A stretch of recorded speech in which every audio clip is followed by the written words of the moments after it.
Hello students, in today's lecture we will introduce the topic that we will cover in the next 3 series. This topic is the circulatory system. The circulatory system has 3 very important components, and it will take an entire series for each of these components. And so what we're going to do today is we're going to introduce the circulatory system, its 3 components, and then we'll give a brief introduction of the first component of the circulatory system, which will be the blood. So let's first identify the 3 components of the circulatory system. The first one is the heart. Let's represent that here. So the first component of the circulatory system is the heart. The second component of the circulatory system will be the blood vessels. So let's represent the blood vessels here.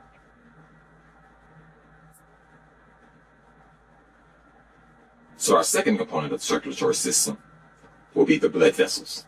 And our last component of the circulatory system will be the blood itself. Let's represent the blood next.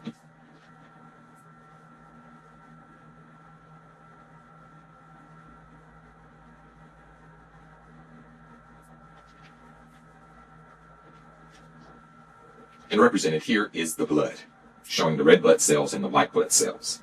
These 3 components, the heart, the blood vessels, and the blood, make up the circulatory system. Let's indicate that here. At this point, I want to clear up a misconception that some students have with the circulatory system versus the cardiovascular system. The circulatory system comprises all 3 of these components, the heart, the blood vessels, and the blood.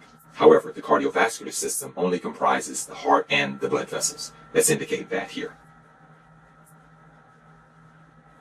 The branch of science, or the branch of biology, that is devoted to the study of blood is known as hematology. Let's indicate that definition here. The last thing that we will discuss in this lecture will be the 3 functions of the circulatory system. In the next lecture, we'll go over these 3 functions in more detail, but we simply want to list them here. These 3 functions are transport, which includes the transport of nutrients, metabolites, and other substances. The second function will be protection from microbes, pathogens, and any foreign agents. And the last one is going to be regulation, primarily of tissue fluids. This will include the volume of the tissue fluid as well as the pH of the tissue fluids. And as I mentioned, we will discuss these in more detail in the next lecture. We simply want to list these 3 functions here. And so I've listed here the 3 functions of the circulatory system: transport, protection, and regulation.